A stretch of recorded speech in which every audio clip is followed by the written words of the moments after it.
So when you say you took Bob Marley on a promotional tour, now when you say a promo tour, are we talking a radio promo tour? Or are we talking actual concerts? No, we're talking about radio and a Okay. promotional tour to promote his new Oh, album. to radio. Okay, good Yes. deal. Wow, that's powerful. I tell you, the pictures are beautiful. Of you and your wife in Jamaica at his home, beautiful, beautiful place. Now, so, and I'm going to move to Prince now because my mother, Prince was her one of. Let me see. My mother loved Prince and Rod Stewart and Michael Jackson. So those are the records I grew up kind of listening to. She loved Prince. Now you write something in your book that I want to actually read, real briefly. So, and I'm quoting from your book here. It says, "Over my 2 decades at Warner Brothers Records, there were so many highlights in my interactions with our artists, and each was memorable in its own way. But perhaps the most compelling of them all was the artist known simply as Prince. My question is, out of all the artists that you work with, why was Prince so special?" Well, Prince was so special because he was the first artist that I did a big promotion with.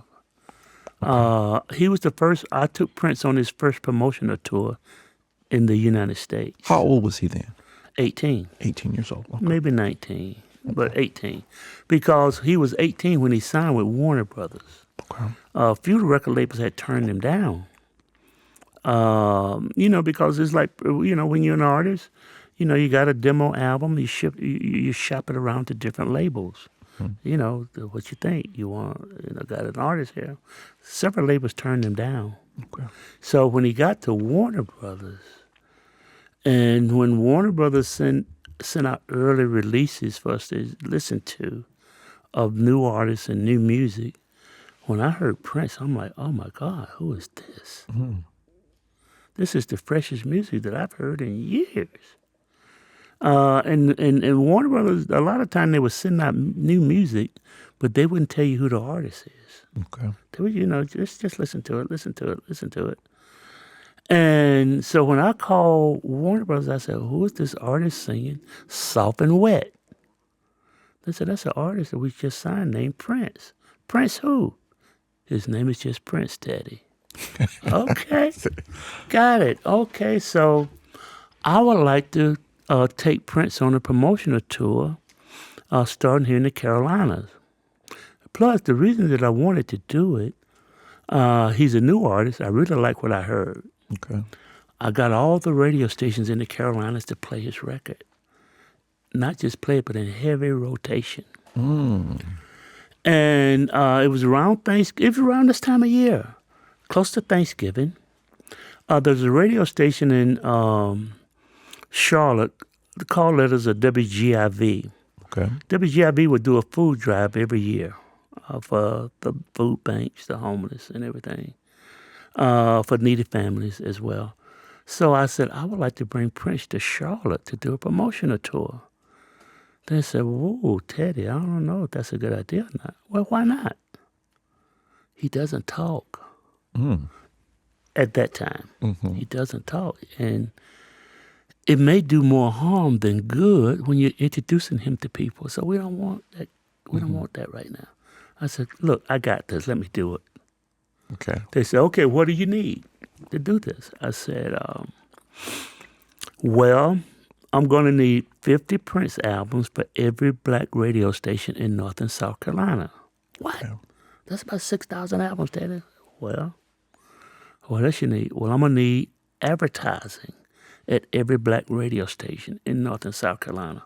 Okay. Man, $20,000, $30,000 back then, that was unheard of. Mm-hmm. And I said, the reason that I want to do the advertising, I want everybody to know that if they want to meet Prince, he's going to be in Charlotte, North Carolina on Thanksgiving Day. In order to get his autograph, all you got to do is bring non-perishable food A minimum of 2 or 3 cans. People were bringing, and they said, "Okay, Teddy, okay. What else do you need?" I said, "Well, I'm going to need like 3 tractor trailers." "Are you crazy?" Teddy's lost his mind. "For what?" I said, "We're going to have so much food, we got to have someplace to put it." "Okay, Teddy." Unheard of, Tony. Okay. Thanksgiving Day. Traffic backed up. Well, 3 days before Thanksgiving, Prince gets to town. I meet him at the airport. "Hey, Prince, I'm Teddy." He said, "I know who you are. I've been looking forward to working with you." He said, "What do you want me to do?" I said, "Here's the itinerary." He said, "I can do that. Yeah, I can do that, and that's no problem." He said, "I only have one request." I said, "What's your request, Prince?" He said, "After we finish the promotional tour, will you take me to see Superman?" Superman. I think that was the second sequel of Superman that came out Thanksgiving weekend. Okay. You know, all the big blockbuster movies come out during the holidays. Thanksgiving, Christmas, New Year's, 4th of July, Memorial Day. All he wanted to do was see Superman. Okay. But today, Thanksgiving Day, there's so much traffic. I-85 is blocked. You couldn't get nowhere. Everybody's trying to get to the radio station. I-77 is blocked. Brookshire Freeway is blocked. Everybody's trying to get to the radio station to meet Prince. And here comes the State Patrol. "What's going on here? Who's in charge?" Everybody at the radio station, they pointed at me. They said, "Teddy's in charge. He's with Warner Brothers." "Why is everybody trying to get here?" I said, "I have Prince in town." "Prince who?" "Nobody told us that a prince would be in town." Oh, really? "Where's the king and the queen?" I said, "The king and the queen is at the hotel. I just brought the prince." "The prince? Well, nobody told the governor. Nobody told the mayor. Nobody told the State Patrol that a prince was going to be in town. Next time you do this, you got to let us know." I said, "Yes, sir, I certainly will." Be happy to let you know. So after we finished, man, there was so much food, so many people. In my book, there's a photo of me standing there with Prince while he's signing autographs. That's the first promotional photo he took. Wow. So, Kidding. so just, you know, so after the promotional tour, I asked the State Patrol. I said, "Would you escort us over to Charlottetown Mall?" "What are you going there for?" I said, "We're going to the movies." He said, "Yeah, I'll take you over there. You just make sure anytime you do something like this for me, if you bring in a prince, a king, a queen to town, you got to let us know." So he escorted us over to the Charlottetown Mall. We saw the movie Superman. That was all Prince wanted to do. So when he got back to, you know, after the promotional tour was over, he called Warner Brothers and told them what a great time he had. Now he understands promotion. Oh, You know what I see. mean? Right. And on his second album, he thanked me. Oh, really? Yeah, on the second album, yes. I gotta ask you, Mr. Austin, when you were putting that promotion together, and you were telling Warner Brothers all the things that you needed, the money for advertisement, and et cetera, et cetera. What made you certain that promotion would work? Or were you just taking a risk? No, I never felt there was a risk because all the radio station was playing his record in heavy rotation. Okay, already. They were telling me this is the #1 requested record on the radio all over the Carolinas. Oh, okay. You know, when's the album coming out? I can't wait. We want to get 2 or 3 cuts deep into the album. Oh, so he was an artist. I had created such momentum. so much momentum on his so much album. excitement. We couldn't go wrong. Okay, I see. After that weekend, Prince's album spread it all over the country. It was wow. That was the beginning. And you know what's interesting about that? I think I saw his first performance on. I think it was Soul Train or somewhere. Could have been. But he looked nervous as he was being interviewed by the host. He looked really nervous, and I think that was his very first performance and interview on TV. I'm thinking. And Prince was known for his flamboyant persona. Now, did you develop that image, or did he already have that image when he came over to Warner Brothers? Well, basically, that was his persona. Okay. That was, he was young, Tony. Okay. Guy's only 18, 19 years old. We're introducing him to a whole new world, nationally and internationally. So he had to kind of ease himself into the industry in order to understand how things work. Okay. Plus, at that point, man, his career just skyrocketed after Charlotte all over the country. So he was a very shy in the beginning, but throughout the years, he developed that persona and the personality and his talent. So Okay. he was able to do the things, all the things that he ever wanted to do.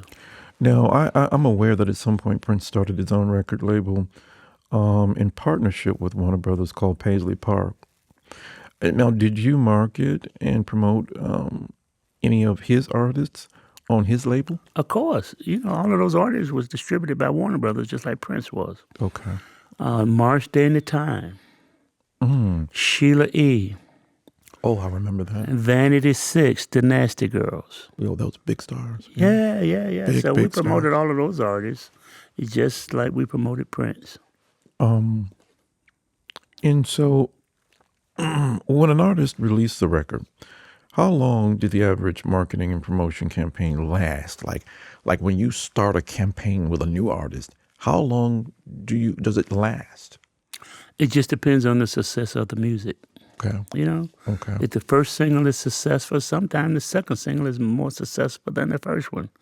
But you always want to start, when you got a new album out, you always want to start with the best record on the album. Okay.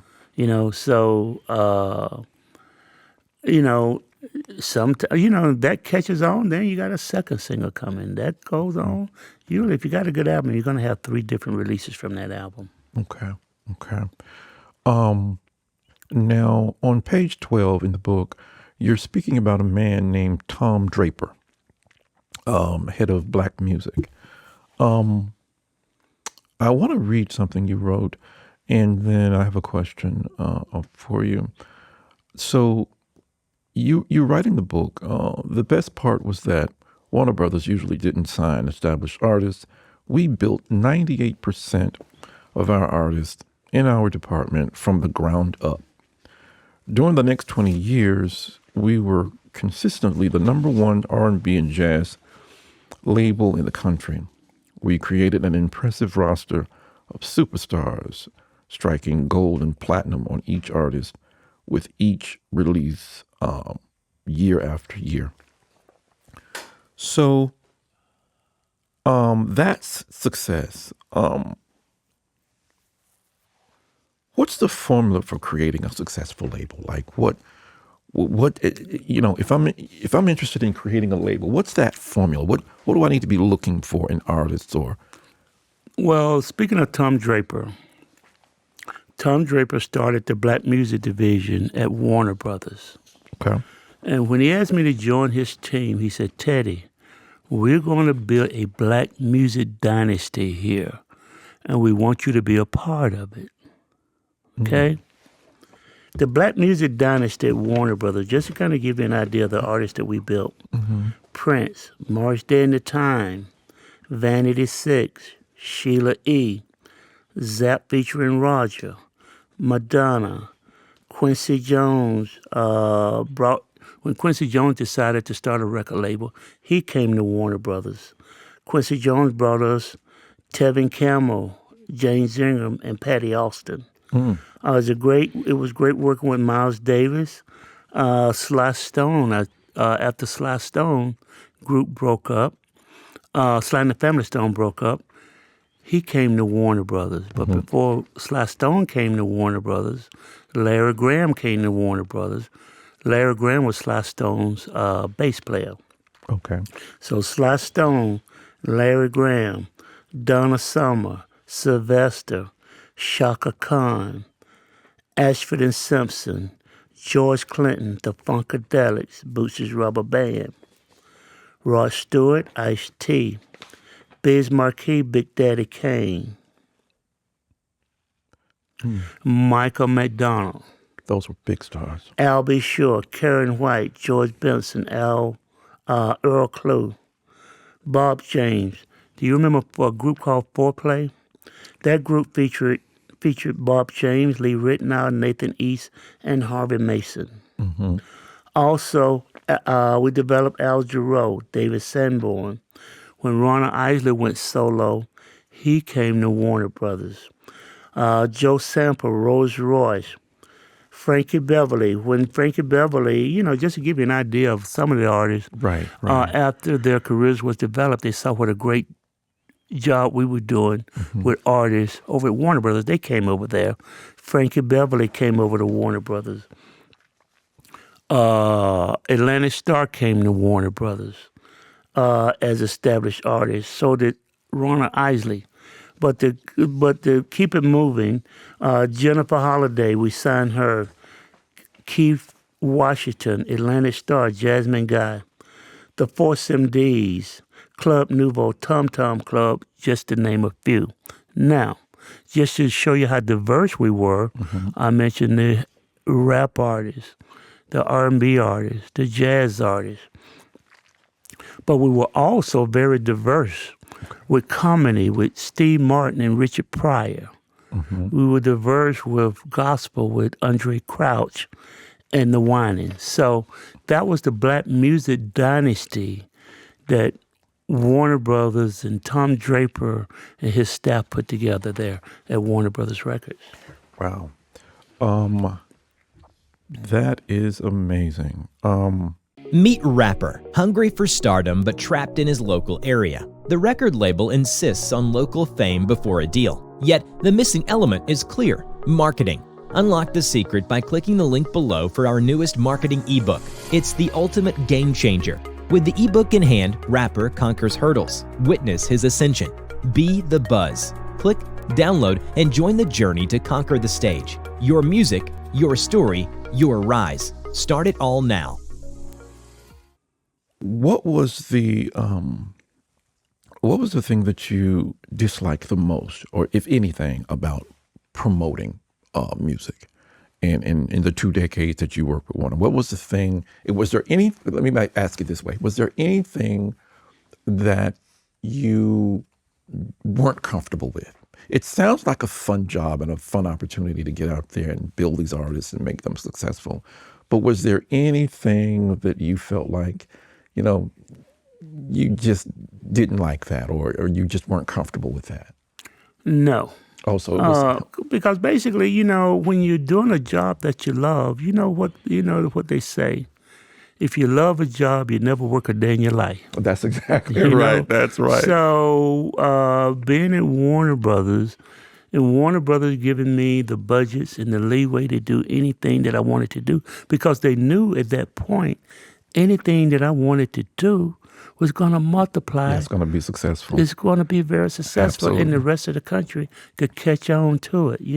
They could piggyback off of it. Even other record labels was trying to duplicate some of the things that I was doing over at Warner Brothers. Now, I want to ask you something that's buzzing on the internet right now in terms of, Puffy and these parties.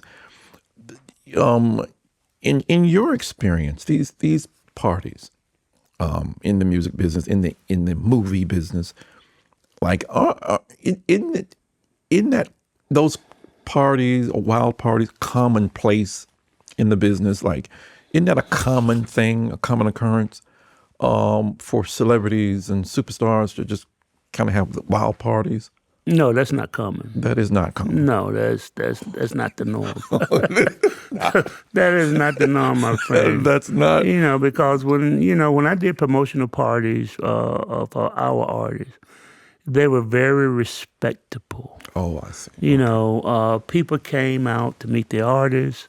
We didn't have after parties. Okay. We just had the promotional parties, and everybody would have a great time. A lot of my parties was done at the Ritz-Carlton Hotel, the Marriott Marquis, all of the very classy hotels in the city. So, and at the promotional parties that I put together, I created a very entertainment-friendly atmosphere here in Atlanta. Absolutely. Absolutely. Because I wanted to make sure that Atlanta was very entertainment-friendly. When I had promotional parties, we had people from the mayor would come out, city council would come out. I saw that. The governors, senators would come out, as well as the radio people, the retail people.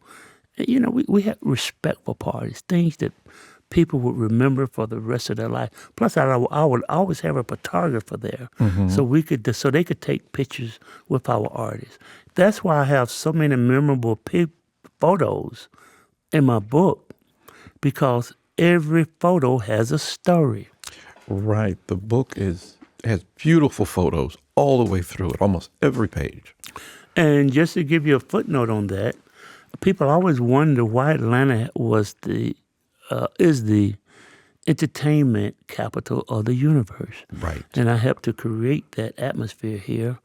Mayor Maynard Jackson, in 1993, created an entertainment committee. The entertainment committee consisted of the music industry and the movie industry.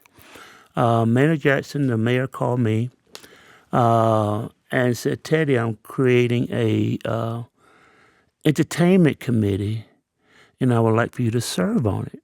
I said, "I'd be happy to, Mr. Mayor." I said, "What do you want me to do?" He said, "Well, everybody knows that you're a heavy hitter in the music industry. And also you, not only with Warner Brothers Records, but Warner Brothers Motion Pictures." So he said, "I know you go back and forth to New York and L.A." He said, "What I want you to do when you make your rounds to New York and L.A., he said, I want you to let everybody know that Atlanta is open for business." I said, "Well, what does that mean, Mr. Mayor?" He said, "Well, Atlanta is open for business. That means we're not asking for record companies to relocate here. Most of them already have satellite offices here anyway. The movie industry was very slowly looking at Atlanta doing business here because it was a lot cheaper doing business here than in New York and L.A. He said, I want you to let everybody know that Atlanta is open for business. What does that mean? Tax incentives. We got land. We have warehouse space. We had distribution centers. Set up the meeting. When they get to town, you bring it to my office. So they can tell us what they want, and we'll make it happen." You see why Atlanta is the entertainment capital of the world. It is, and it's very exciting to be in Atlanta at this time.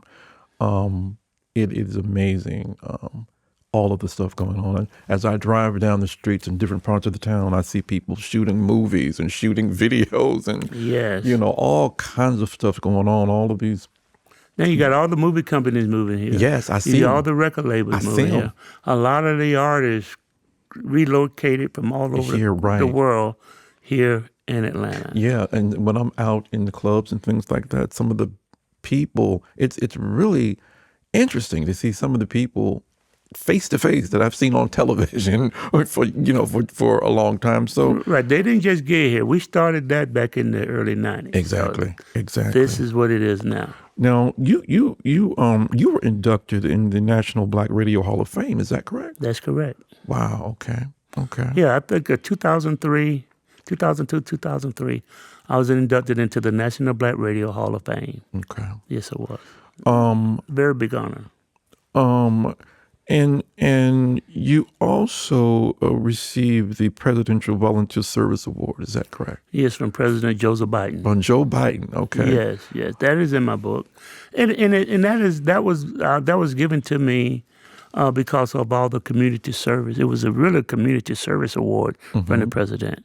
And for all the things, the development of the entertainment industry, as well as all the other community events that I participated in and really that I started here in the city. And the tradition has carried on for years. And so I'm curious as to how the President of the United States learn about what you're doing. How does he know? I have no idea. Do they just call you one day and say, hey, we're going to, what's that process? Well, basically, like I said, when I was in Washington, D.C., I did the Bob Marley Party. Oh. A lot of things happen. You get a lot of recognition from that. Also, I met a couple of presidents. You heard of June being Black Music Month, right? Yes. President Jimmy Carter created the Black Music Month. When we were living in D.C., President Jimmy Carter invited the black music industry to the White House. There was an organization called BMA, Black Music Association. But one quick note here. President Carter said, if it wasn't for the music industry, I would have never became president of the United States of America. He said when he decided to run for president, he didn't have no money. So, first thing he did, a lot of people may not recognize this name, but the name Clarence Avant. He was considered the black godfather of the entertainment industry. Okay. President Carter called Clarence Avant and said, hey, I'm running for president, but I don't have no money. Can you help me? Mr. Avant called Barry Gordy, Diana Ross,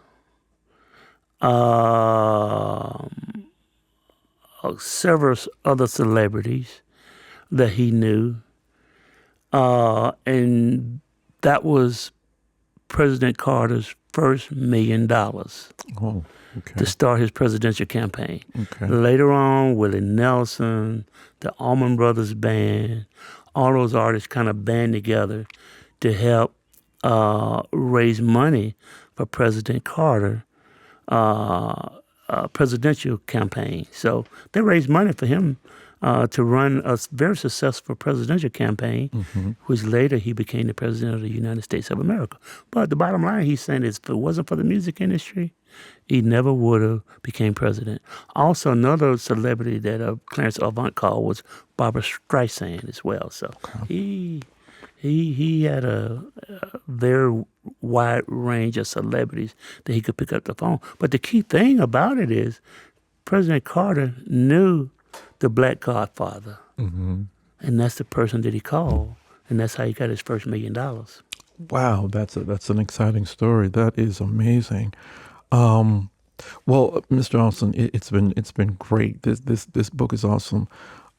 Thank you so much for sharing your experiences in this book. I think it's a great educational tool for those interested in, the music industry. I love how the book breaks down specific things you did to promote different kinds of artists. Another thing I enjoyed is that it's jam-packed with behind-the-scenes photos of celebrities, events, your awards, and label executives. It's really an amazing piece of work. Thank you again for writing the book, and for spending time with us today. Now, they can get the book from Amazon, is that right? Yes. In fact, I have a website just for the book. Okay.